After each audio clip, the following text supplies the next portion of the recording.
Narration,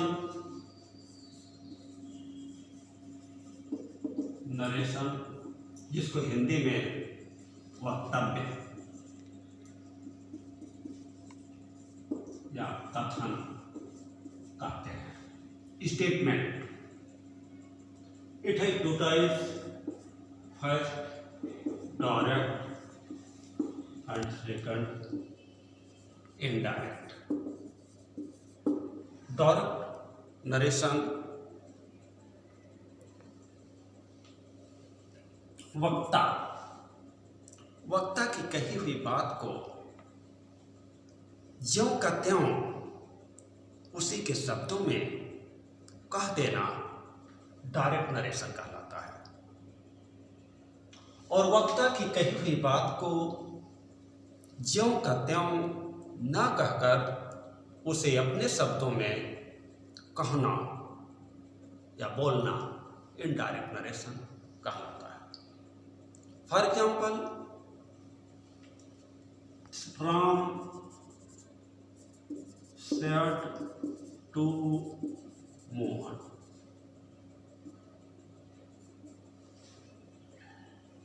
I am going to Mumbai.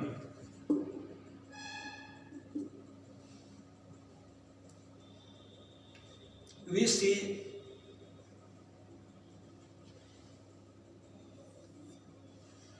this statement and finding that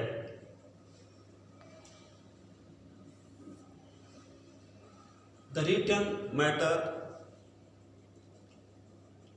into the inverted comma is called indirect. These are two types: reporting speech and reported speech.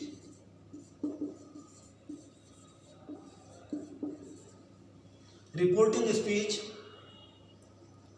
Out of inverted comma है और reported speech into the inverted comma. Reporting speech, Ram is subject and Mohan is object and said is verb. The reporting speech, subject, verb and object. कहीं कहीं इसको reporting speech को reporting verb के भी नाम से लोग कहते हैं।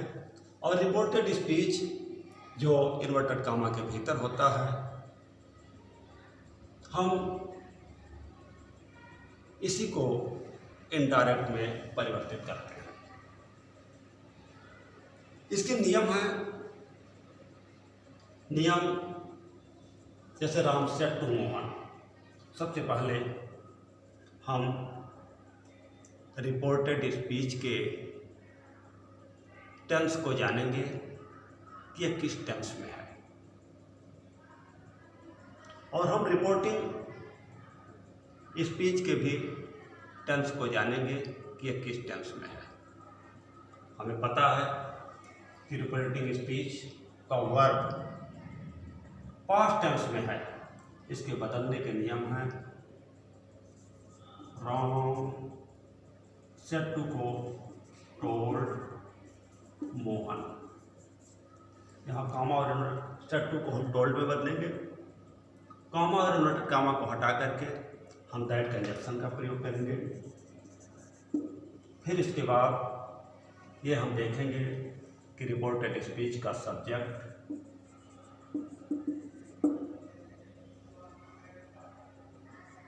रिपोर्टिंग स्पीच का सब्जेक्ट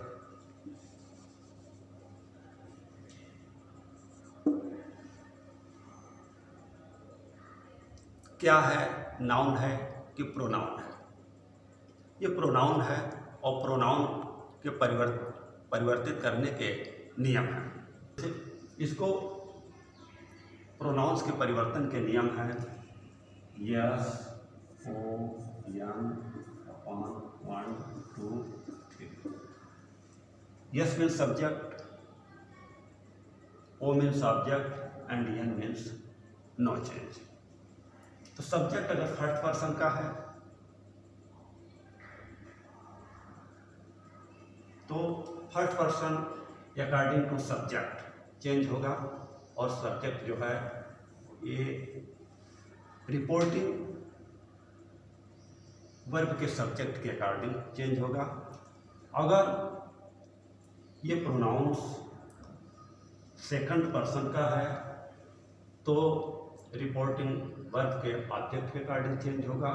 अगर प्रोनाउंस थर्ड पर्सन का है तो इसमें कोई परिवर्तन नहीं करेंगे।